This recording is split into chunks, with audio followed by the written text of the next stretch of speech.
Good morning guys, my name is Rafi from Robles Family Vlog. Today, going to discuss natin yung about sa kung paano kami nakarating dito sa Australia or paano kami nakapunta ng Australia. So, before we start guys, please naghihingi ako sa inyong support to subscribe our YouTube channel by hitting the subscribe button below, and also please follow us in our Facebook page, Robles Family Vlog, and also we have this Instagram, the Robles Families _IG. So please guys, I need your support to makahelp din sa amin sa mga kung anong travel namin dito at mga buhay namin dito sa Australia. So before we start guys, mag-drive muna tayo kasi galing ko dito ngayon sa Bunnings. So guys, just follow me. We're going for a drive and talk about sa amin paano kami nakarating dito sa Australia. Let's go. So, ang lahat ng ito ay started sa akin kasi ako yung nauna dito pumunta sa Australia guys. Like sa na-interview ko kay Mariel, yung visa namin dito, yung parang mix siya ng yung parang student visa at training visa na tinatawag. Kasi that was 15 years ago, I think it's more or less 15 years ago.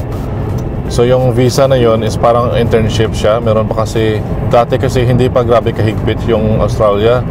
Yung meron kaming yung tawag yun, yung parang apprenticeship siya ba tinatawag yun, kasi tinatawag siya na internship visa kasi yung parang na training visa with mix na student visa. Kasi yung kinaiba kasi ng training visa is mag-training ka sa company. I-discuss natin yan guys sa ibang vlogs ko kasi para maturuan ko kayo paano yung mga step by steps, paano makapunta dito at paano yung about sa training visa, and then another way for student visa kasi parang na-divide na siya ngayon eh.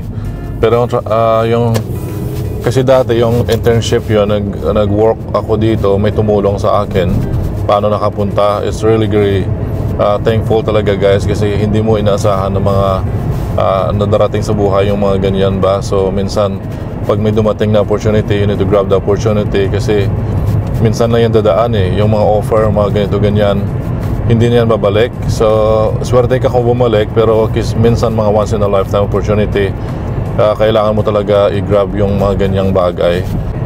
Wala na mawawala kasi tulad yung sinasabi nila yung mga about sa risk. So you need to take risk talaga kasi kung hindi ka magre-risk, wala talaga mangyayari sa'yo.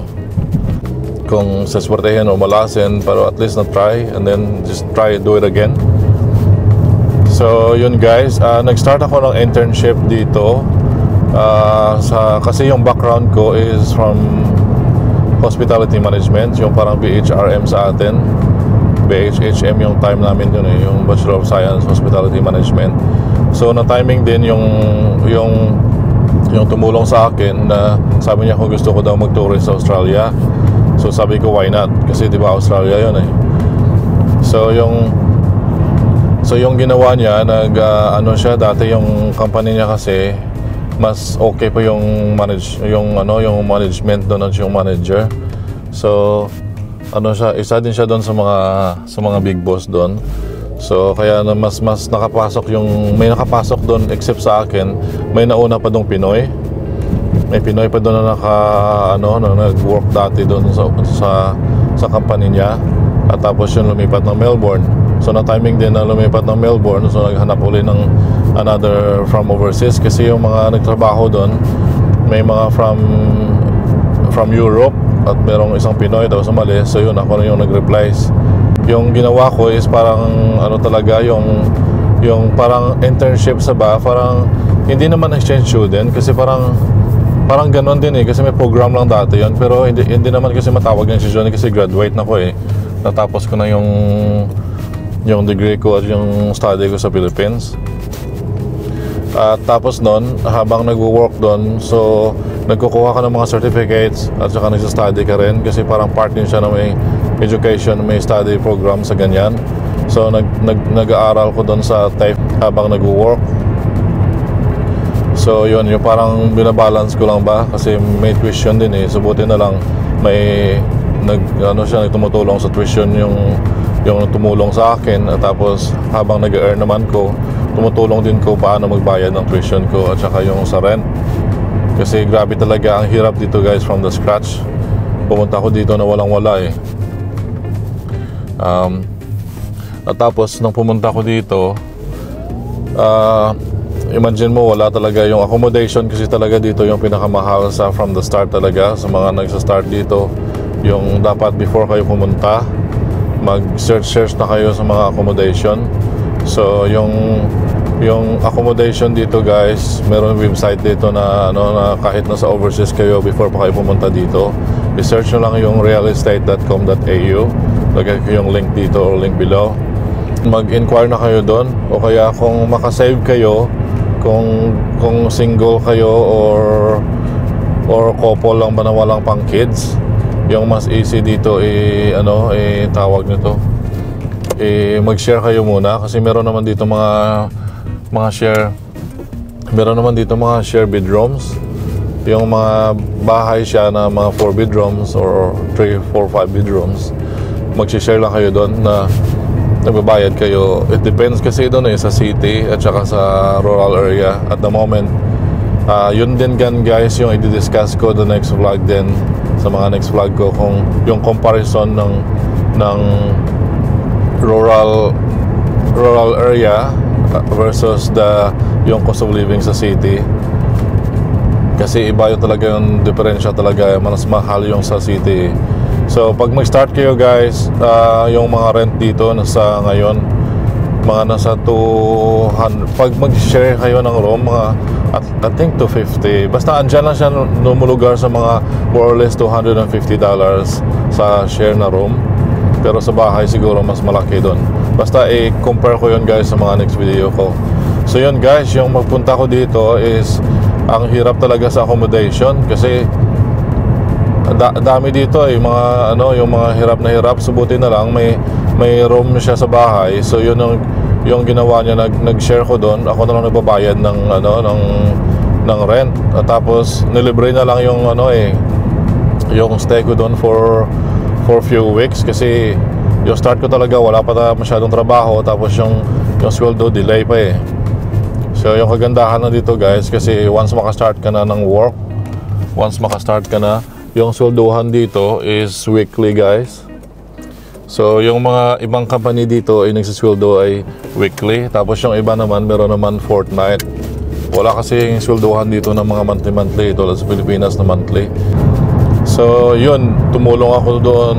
Tapos yung after na nagka-income ako, doon ako nag-share. Tapos pag may mga lump sum ako sa tax, kasi dito guys, pag mag-start ka na ng work, meron ka ng yung tax, kasi mag-apply ka ng tax number mo sa ATO o sa Australian Tax Company dito.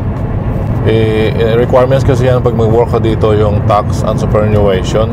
So yung superannuation naman tinatawag, doon yung pupunta yung parang sa atin sa Pilipinas is yung parang SSS, yung mga pension benefits mo pag tumanda.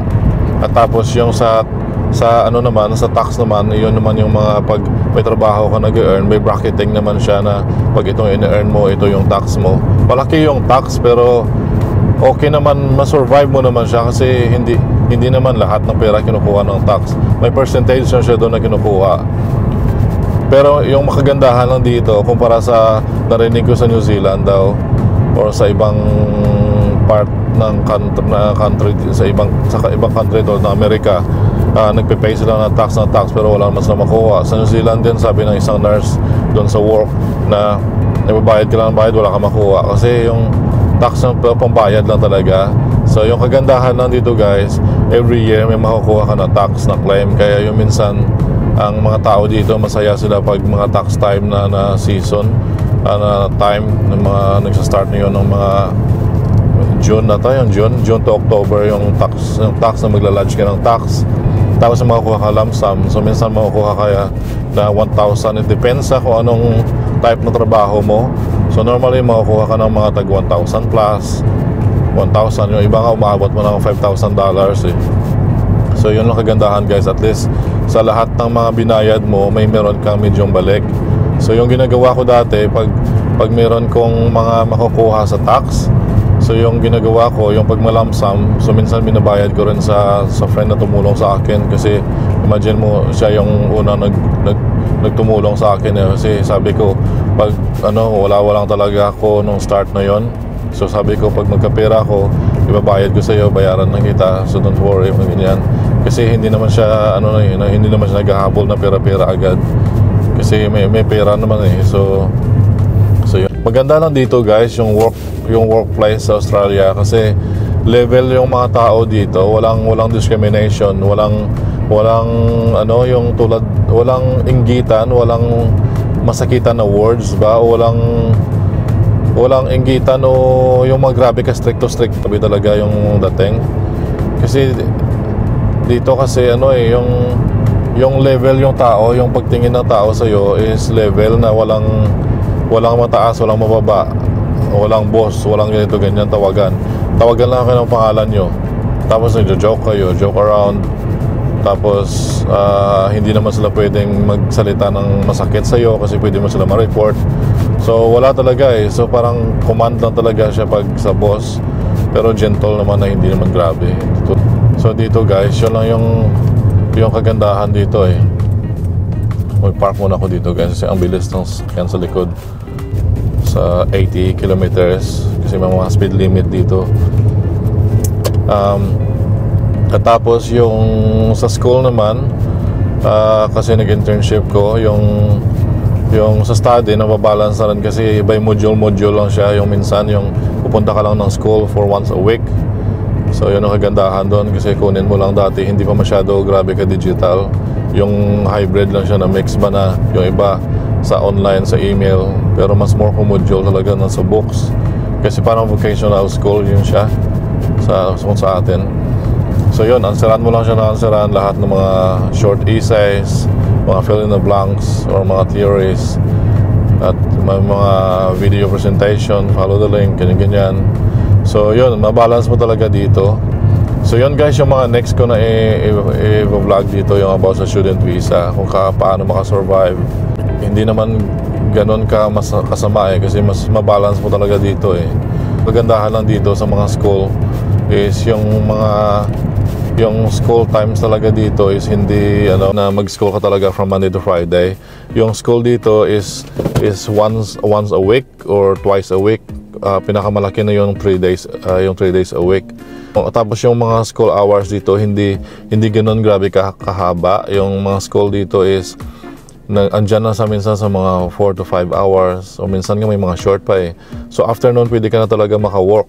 So maka-work ka habang nag-aaral. So balance talaga, makabayad ka ng mga tuition mo, yung mga bills mo, maka-catch up mo talaga eh. Tapos pwede ka pa nga yung iba nagsisecond job pa eh.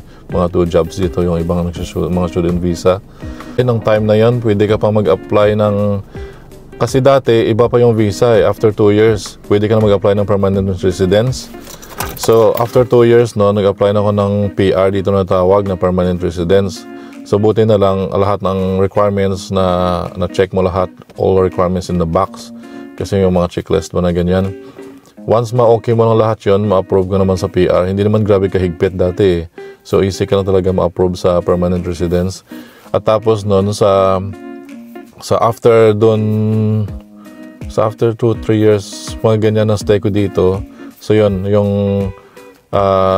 kasi yung si Mrs., sa story namin about sa relationship naman is we're from childhood na, yung alam mo na, childhood crush.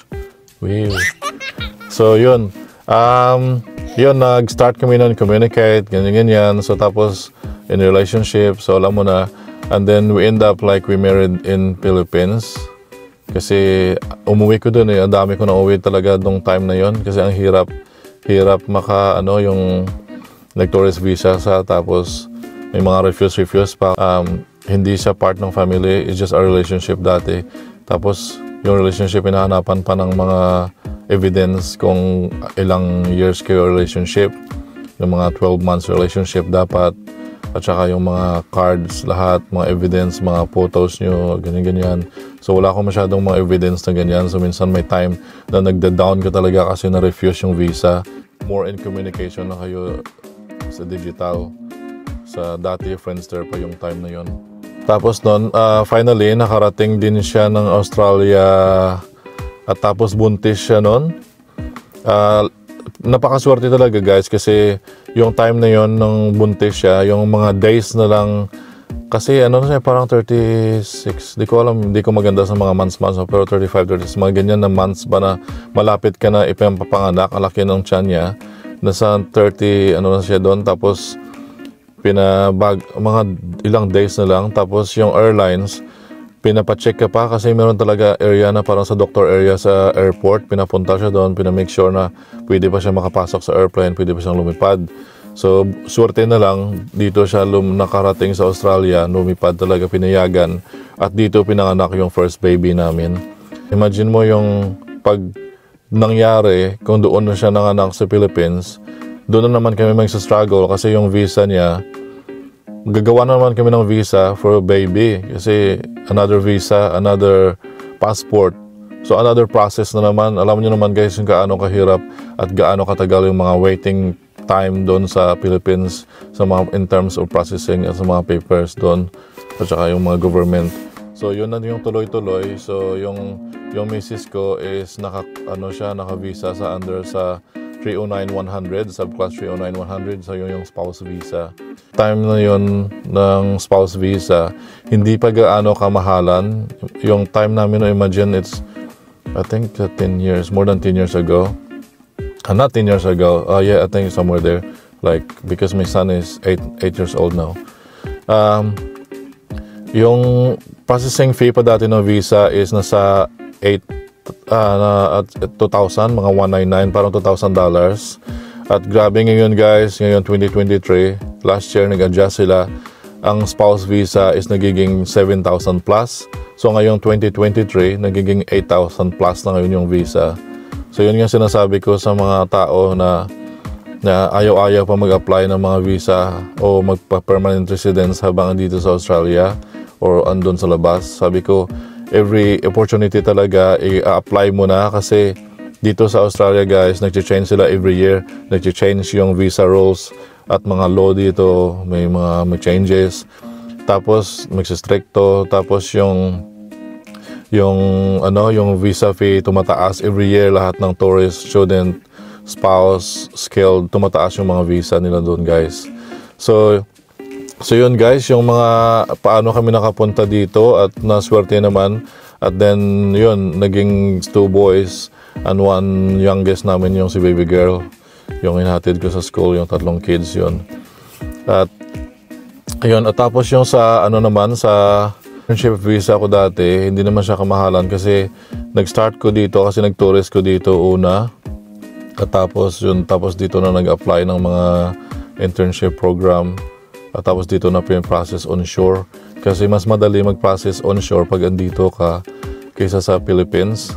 Kasi pag sa Philippines talaga yung waiting mo talaga doon ka mahirapan eh. So pag dito ka kasi from tourist, convert ka to student or a skilled visa, yun yung pinakamadali at saka yung spouse visa. Kaya yun guys, so stay tuned kayo sa channel ko kasi tuturuan ko kayo paano yung mga tips and tricks na hindi kayo mahirapan, paano yung mga easy way. Pwede ka na mag-apply dito onshore para hindi yung mahirapan. Yung katagalan kasi doon, every country different naman eh. Yung immigration sa Australia sa ibang lugar tulad ng sa Philippines, pag yung mag-apply ka on offshore tinatawag yung apply ka overseas doon sa Philippines. Tapos mag-apply ka dito sa loob, yung tinatawag na apply onshore. Pag offshore ka, minsan ang tagal ng waiting doon ng hintayo ng visa. Yung iba nga, yung may mga mali pa silang ginagawa kasi dapat kung mag-apply ka ng student o anong skilled man, hindi mo muna i-give up yung mga previous job mo. Mag-give up ka na lang o mag-resign ka before ka na-approve. Yung pag-apply mo kasi, hindi yan kasiguraduhan is na 100% na ma-approve ka and then you give up your job. Then wala kang matira, so mahirapan ka naman, struggle uli. Minsan yung work na yan is one of the requirements na pumunta ka dito, may mga babalikan ka ba, like ganyan, o mga properties, to. So yun guys, I think na-explain ko na lahat kung paano yung mga way dito. So stay tuned lang kayo guys kasi marami pa akong mga vlog, marami pa akong mga naisip at mga hindi ko pa nasabi. Bibigyan ko kayo ng mga tips and tricks kung paano yung mga ways, kung paano yung mga courses, kung ano yung pinaka-easy ng courses, na yung mga pakapunta dito na hindi na kayo masyadong mahirapan. At tapos meron din ko doon yung paano ka maging tourist to skilled visa, o paano maging tourist to student visa, at yung mga about sa spouse, kasi lahat din yun na-experience ko, at saka yung based din doon sa mga taong nakasalamuha ko dito sa Australia, kasi marami din dito mga Pinoy na andito na yung mga time ko, at hanggang ngayon tuloy-tuloy pa rin. Ang dami na nga dito sa lugar namin ni dati. I live in not in the city, outside the city.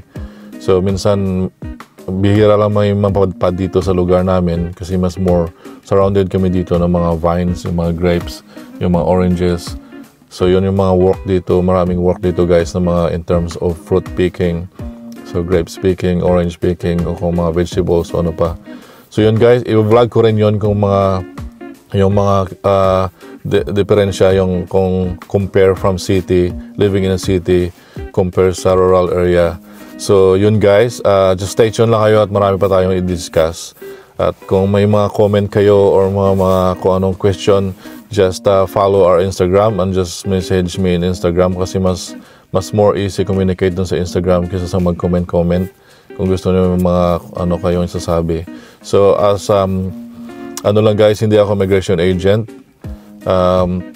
Based na to lahat sa mga na-experience ko at sa mga tao na kasalamuha ko dito, ng mga tanungan ko rin, at saka base din sa mga experience nila. So dito lang muna tayo guys, and follow our next vlog. So please don't forget to subscribe, like and share our channel and Facebook page. Thank you. Bye.